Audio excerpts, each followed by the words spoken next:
star de la musique et de la sape. À la présentation, le grand analyste à propos de tout et de rien, QM de jeunes, Kouloutou Magellan. La diaspora en marche, c'est pour vous. Veuillez souscrire votre abonnement. La diaspora en marche, avec votre site La Diaspora en marche de Kouloutou Magellan. Diaspora est réellement en marche.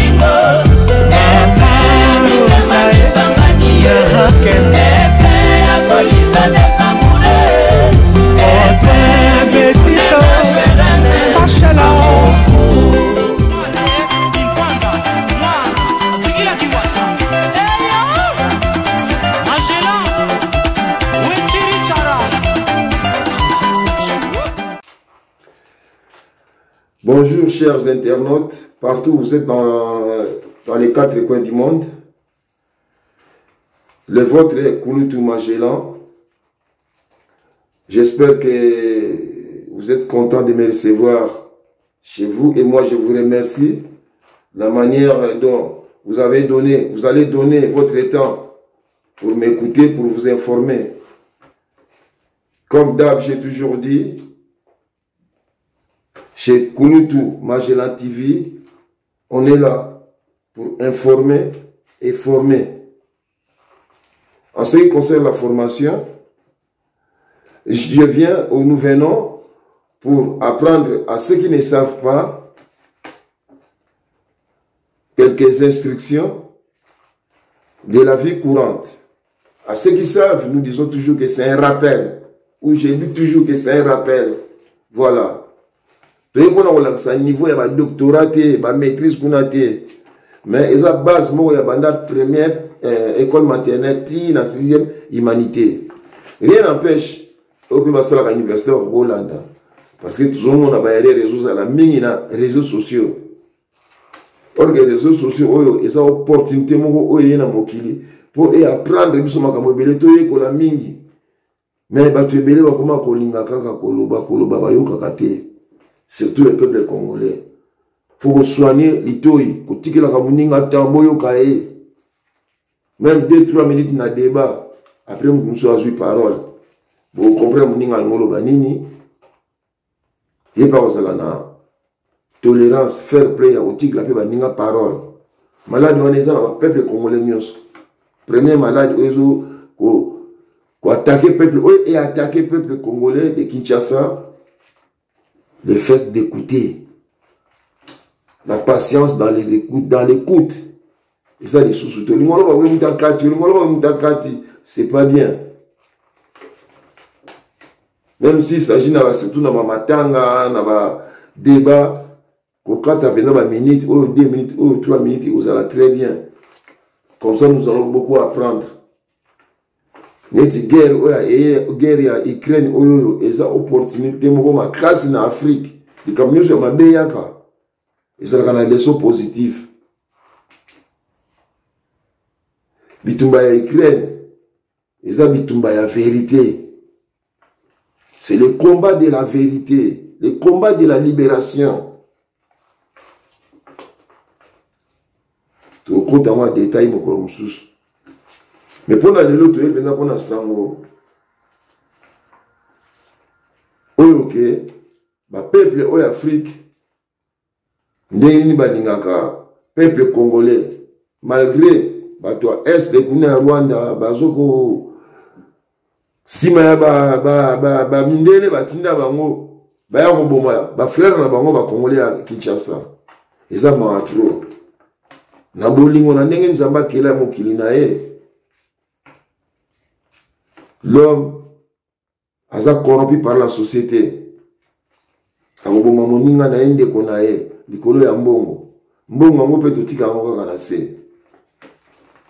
Moi-même, si je 1 milliard de dollars, n'importe quel montant, pour un frère, jamais. Jamais. Jamais. Jamais.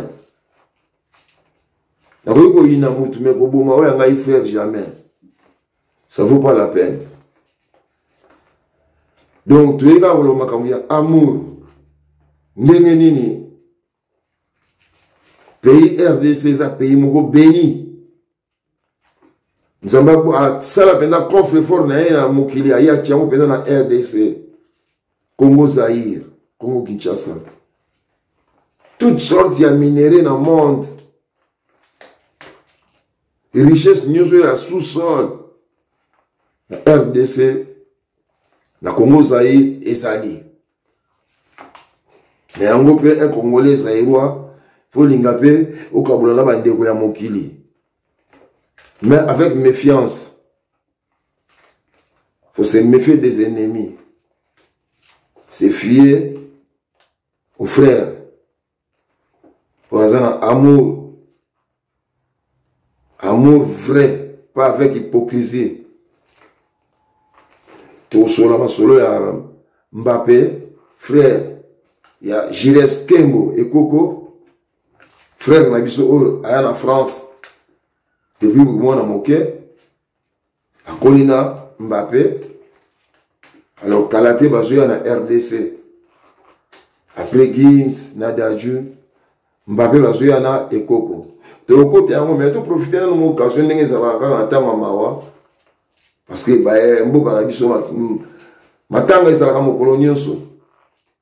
tu profiter pour te présenter ma condoléance na banso o ba kufeli ba proche o ba zoli la ba proche na bango na mikolo oyo na yango ete na banze la fois passée toujours na Kulutu Magellan TV na pesaki sango ya ndenge to ko bungisa ndeko na biso frère na biso Luison Mava. Luison Mava a otimutika biso depuis les 8, les 19, 12, les 11. Non, 11, donc depuis les 4. Voilà. Depuis le 4 mars, dès qu'on a vu Luison, à Tika Kibiso, na Château Rouge. À l'hôpital, parce qu'on est hospitalisé pendant 2 semaines. Alors le vendredi, baninga na ye bande koné ba bengisa kié pona ko kabola bilei na Château Rouge. Malheureusement, ndeko ezaki mokolo pe akotika mokili corporellement, physiquement, mais spirituellement, asa toujours na biso vivant. Ya autre baka paix à son âme. Pour lui za moto malamu. Pour la bombe les binoté le 12 tozaki na matanga ya Luison na mona ya ngote. Luison a battre le record, il y avait que les gens de bonne foi. Au bayaki à la mémoire de Luison Mava. Ba image et ali moi ba retard mon keme robima nango. Ne vaut tard que jamais. Et robima nango kaba au courant un week-end donc Mikolo il va un de ces 4. Ba image au monde na botel la bino kaka batu ya malamu. Donc tu profiter occasion pour na kotanga communiquer au pesami pour na veille aux Zolanda.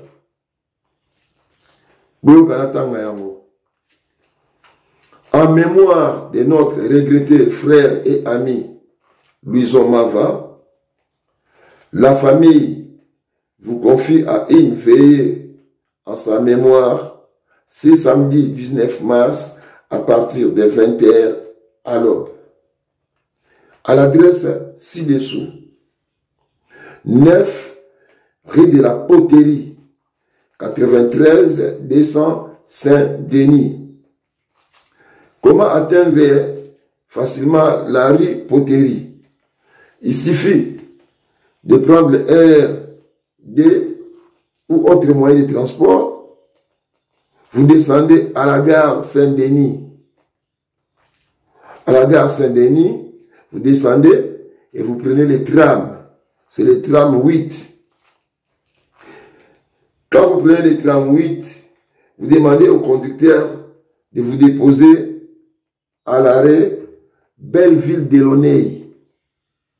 Vous demandez au conducteur du tram numéro 8 de vous déposer à l'arrêt Belleville-Delaunay. Et la salle où il y aura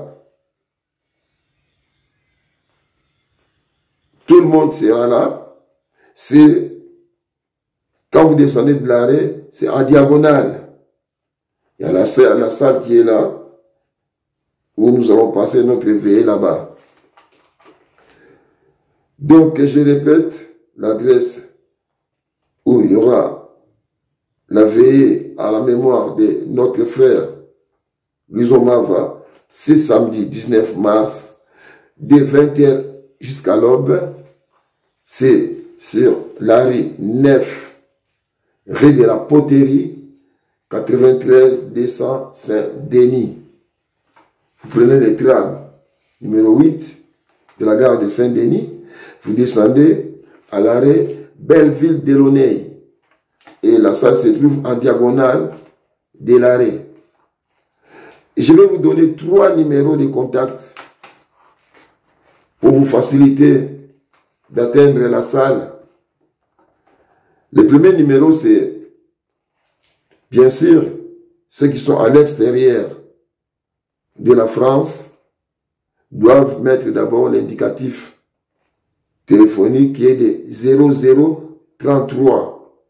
L'indicatif international de la France, c'est 0033. Et vous enlevez les premiers zéros des 10 chiffres des numéros qu'on va vous donner. Je commence par les numéros de téléphone 07 68 69 06 61.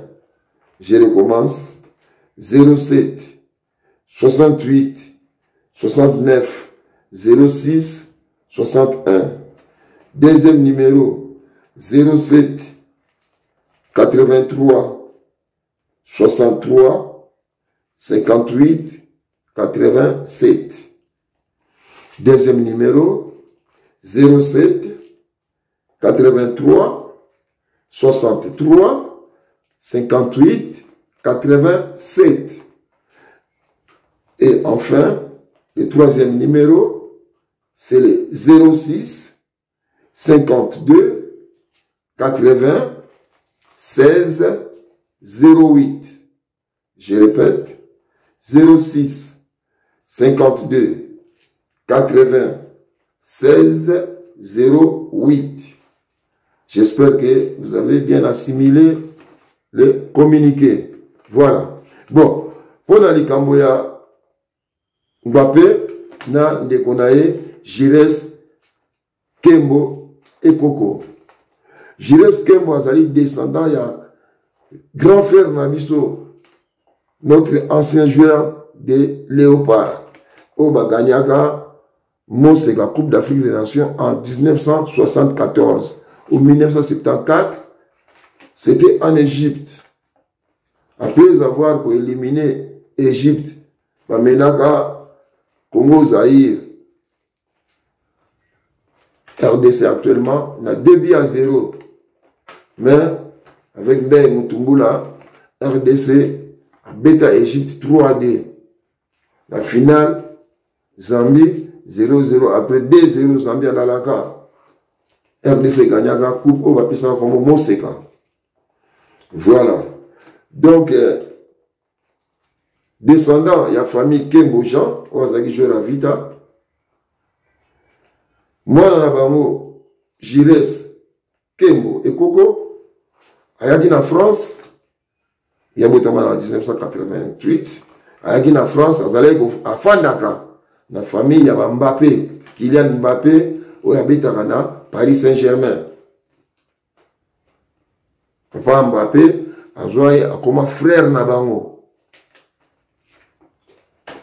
En plus, vous voyez bien qu'il y a d'origine camerounaise. Et il y a une grande partie de la communauté congolaise ou zaïroise. Et l'Onjaka, océan Atlantique, tina Cameroun. Là-bas, on a Internet, les descendants, il y a ma famille, on a au Congo, il y a Cameroun. Ils gardent encore quelques mots de Kikongo. Qui sait? Papa Mbapa Outawapi, na Cameroun. Mais bon, nous avons tous un point, un dénominateur commun. L'Afrique est le berceau de l'humanité. Bato nyonso ya mokili na monde entier. Bato liboso babota maka onzamba salaka c'est en Afrique. Ce n'est pas dans le Moyen-Orient. Jardin d'Éden les en Afrique, pas dans le Moyen-Orient. Babungu la histoire. Mais le banango, bana moloka ya papa wemba. Histoire non change, va changer la histoire té. Tout ça, la conquête, il y a vérité. Vérité, en Wana. L'Afrique est le berceau de l'humanité. Donc, papa Mbappé est d'origine camerounaise. Avant de ça, Ekoko Jires, Ekoko Kembo, na Libota na Bango. Donc, Mbappé Azali, Mwana Nabiso. Na yango, Mbappé akoya na vacances, oyo poto bazoka vacances na juillet, baza koya na Kinshasa kuna na RDC, bangona Jires Kembo. J'espère que va passer un passeport diplomatique pour nous représenter le Koumu RDC dans le monde. Mais là, on dit nango boye, tout le monde d'Adjou, retour au Bercail, Gims, retour au Bercail, Lelo Jires Kembo, retour au Bercail, Azao Mbappé, Mo Canabiso RDC Naïb Sarabino depuis longtemps. Ma site, voilà le Kouta. Oh, Moutouboya Koufi, Fatia Koufi. Alors, on peut savoir une fausse information.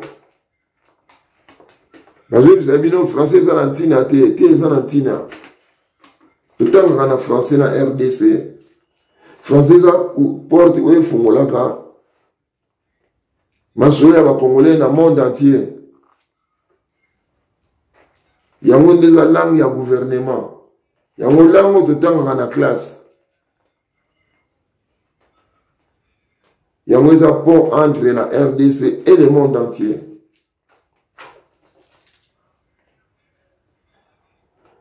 Donc, la classe est nécessaire dans mon kili. Si papa otanga ki mingi te, tika mwana na atanga mingi alekayo. Et le baba na mo papa na ngai, Jean, soyo lekinga na mayele te, c'est que je n'ai rien fait. Ce que la team Moutuli Kambo a sali mi pas mieux que yo, c'est que tu n'as rien fait. Faut que vous soyez fiers dans la team Moutuli Kambo a sali mieux que yo. Voilà l'objectif ya. Kouloutou Magellan TV. Bah ma besoin enseignement ah ba les kangai na mbongo na makambutu. Voilà et c'est mon ngai. Nationalité congolaise balinga ngo mingi na mokili. Même si dans le nord-est, voisin nord-est, vous n'avez pas de jaloux dans la nationalité, vous n'avez pas de mingi. Tu as beaucoup de bango, tu as classe de pas dans biso.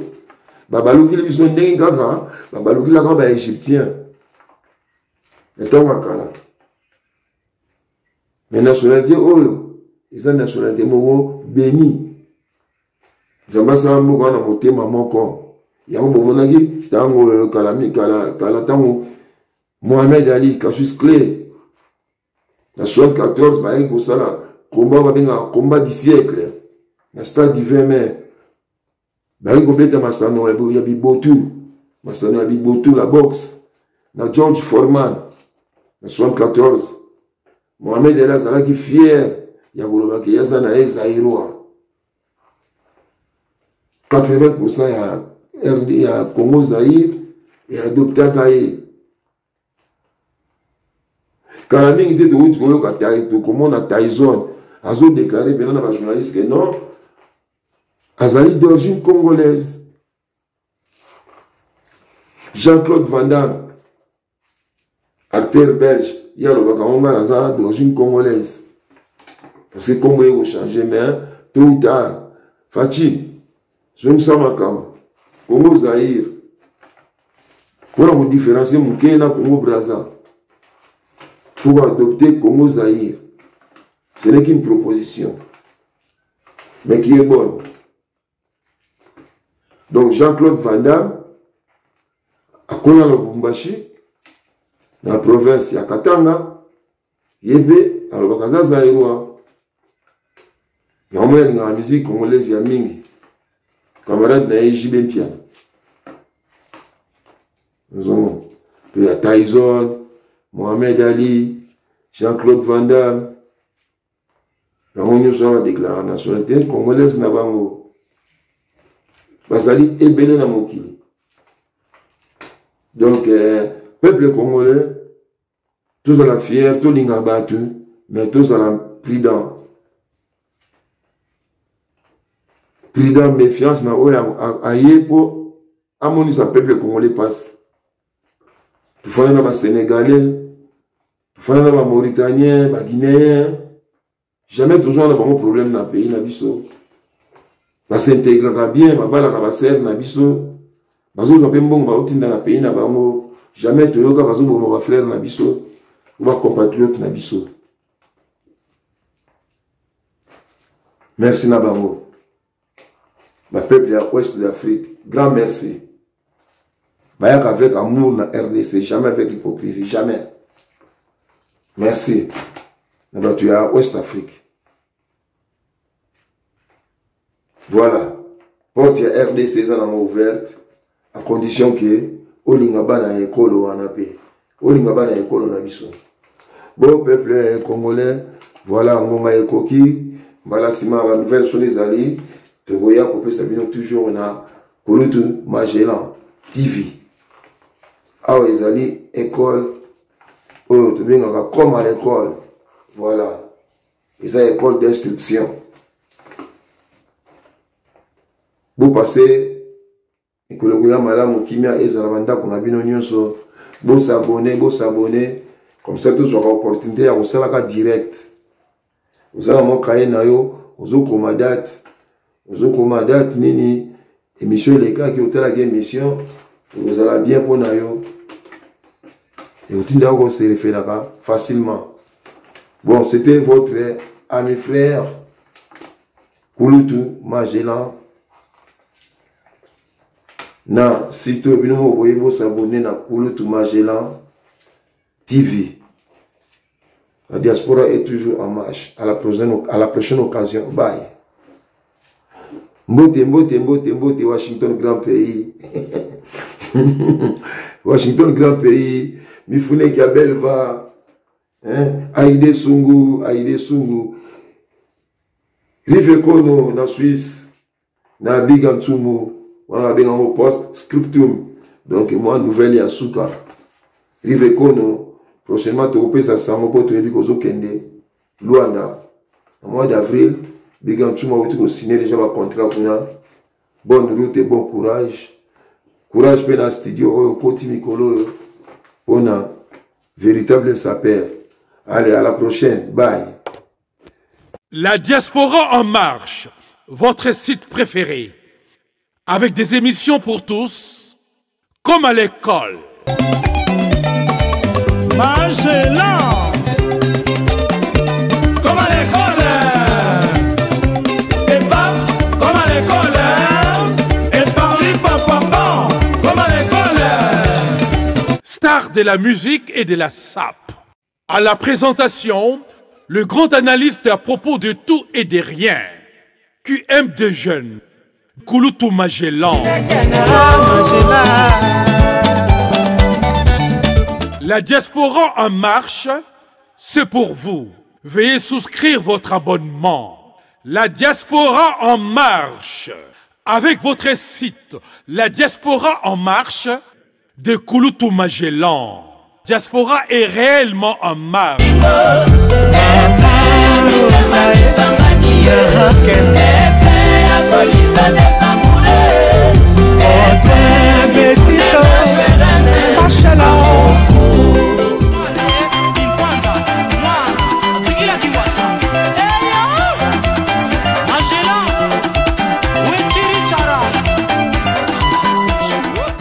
La diaspora en marche, votre site préféré, avec des émissions pour tous, comme à l'école. Magellan, comme à l'école. Et paf, comme à l'école. Et Paris, papa, comme à l'école. Star de la musique et de la sape. À la présentation, le grand analyste à propos de tout et de rien. QM de jeunes. Kouloutou Magellan. La diaspora en marche, c'est pour vous.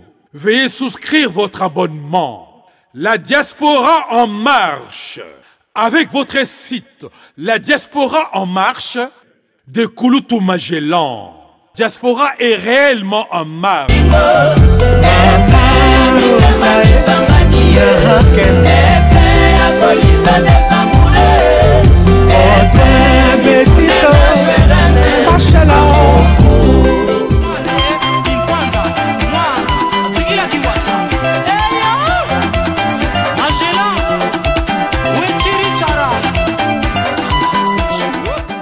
La diaspora en marche, votre site préféré, avec des émissions pour tous, comme à l'école.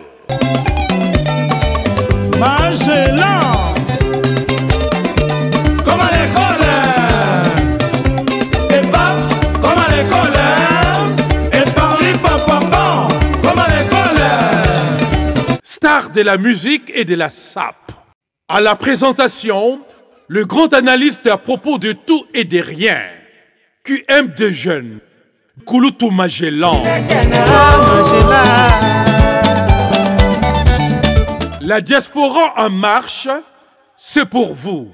Veuillez souscrire votre abonnement. La diaspora en marche, avec votre site La diaspora en marche de Kouloutou Magellan.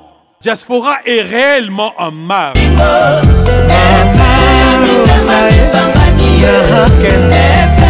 Polisa